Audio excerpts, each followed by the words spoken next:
Assalamualaikum warahmatullahi wabarakatuh. Perkenalkan, nama saya Lala Tristiawati, NPM 1901011085 dari Prodi PAI, semester 5 kelas R, nomor urut nomor 44. Baik, di sini saya akan menampilkan sedikit video yang berjudul tentang ghibah.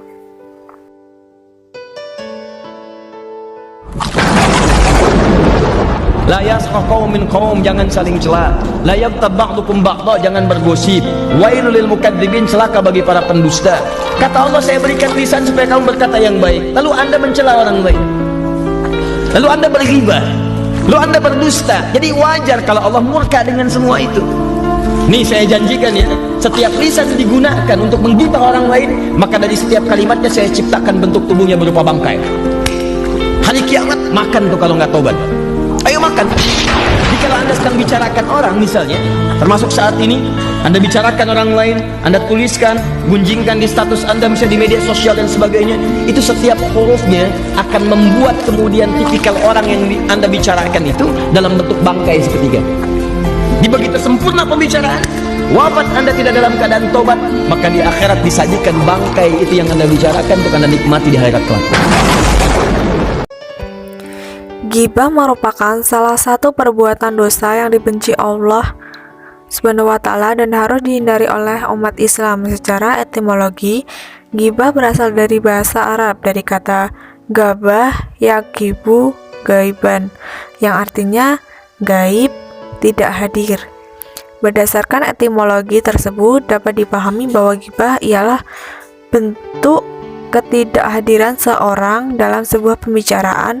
Sementara menurut Kamus Besar Bahasa Indonesia, ghibah yaitu kegiatan membicarakan keburukan, keaiban orang lain atau bergunjing.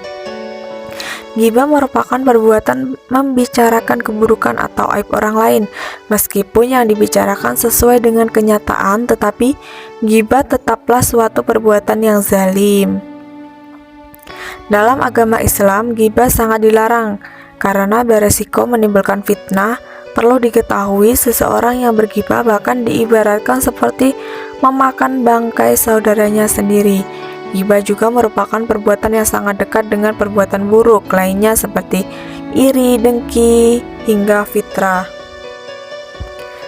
Dosa ghibah berat dan dosa zina.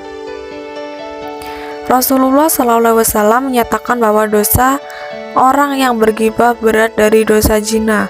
Ghibah itu lebih berat dari zina. Seorang sahabat bertanya, bagaimana bisa? Rasulullah SAW menjelaskan, seseorang laki-laki yang berzina lalu bertaubat, maka Allah bisa langsung menerima taubatnya. Namun perilaku ghibah tidak akan diampuni sampai dimaafkan oleh orang yang menggibahnya.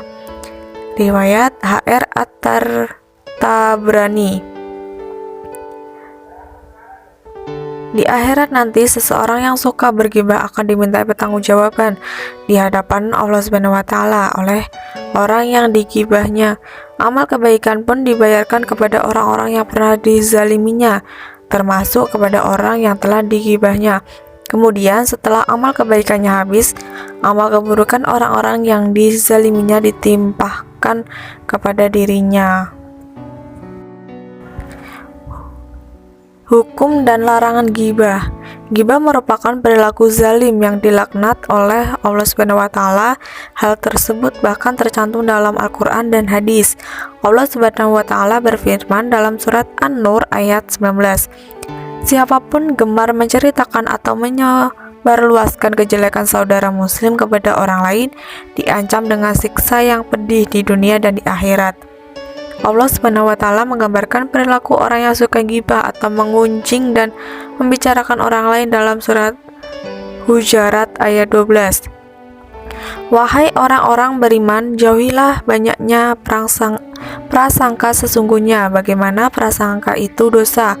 Jangan kalian mencari-cari kesalahan, jangan mengunjing sebagian terhadap sebagian. Apakah engkau senang jika makan daging bangkai saudaranya? Maka kalian membenci dan takutlah kepada Allah, sesungguhnya Allah menerima taubat dan Maha Penyayang. Gimana tugas kamu? Udah selesai belum? Udah. mana mbak punya, aku ngerjain di rumah sendiri. Kamu punya itu nggak buku agama Di agama yang di mana? yang MK Hadis, yang itu loh di dalamnya ada peradaban gitu. Oh ya ada, besok aku cariin di rumah. Aku mau pinjem ini buat apa ya, referensi. Ya, besok aku cariin di rumah. Kamu tahu nggak? Ini lihat nih, si Jessie teman kita yang itu foto di mall kayak orang kaya gitu belakangnya. Iya loh, lihat captionnya. Kayak dia nih cari muka, terus kayak ada yang peduli, terus biar ada yang komen gitu. Ya padahal dia tuh nggak ada yang komen sama sekali tuh. Lihat. Iya loh, jadi kayak cari perhatian di publik gitu loh. Ya tahu juga sih kita, dia kerja di sana udah lama ya kan. Iya, tapi ya nggak usah kayak gitu juga lah. Iya, malu lah harusnya kan. Nanti kalau orang tuanya tahu gimana kan gitu. Iya. Cara menghindari gibah. Terdapat beberapa cara untuk menghindari gibah, di antaranya sebagai berikut. Yang pertama, memperbanyak ilmu agama dengan mengikuti kajian, membaca Al-Quran dan tafsirnya, serta selalu berpikir positif agar dapat menjauhkan diri dari menggunjingkannya orang lain. Yang kedua, diam atau tidak menanggapi. Salah satu cara menghindari bergibah yaitu diam. Dari Abu Hurairah bahwa Rasulullah Shallallahu Alaihi Wasallam bersabda, barang siapa yang beriman kepada Allah dan hari akhir, maka hendaklah ia berkata baik atau hendaklah ia diam. Muttafaq alaih, Al-Bukhari nomor 6018, Muslim nomor 47. Yang ketiga, menasihati perilaku ghibah untuk menyudahinya. Anda bisa mengatakan dan mengingatkan perilaku ghibah bahwa perbuatan yang dilakukan itu salah, sebagaimana Rasulullah SAW bersabda, barang siapa di antara kalian melihat kemungkaran, rubahlah dengan tangannya. Jika dia tidak mampu, rubahlah dengan lidahnya.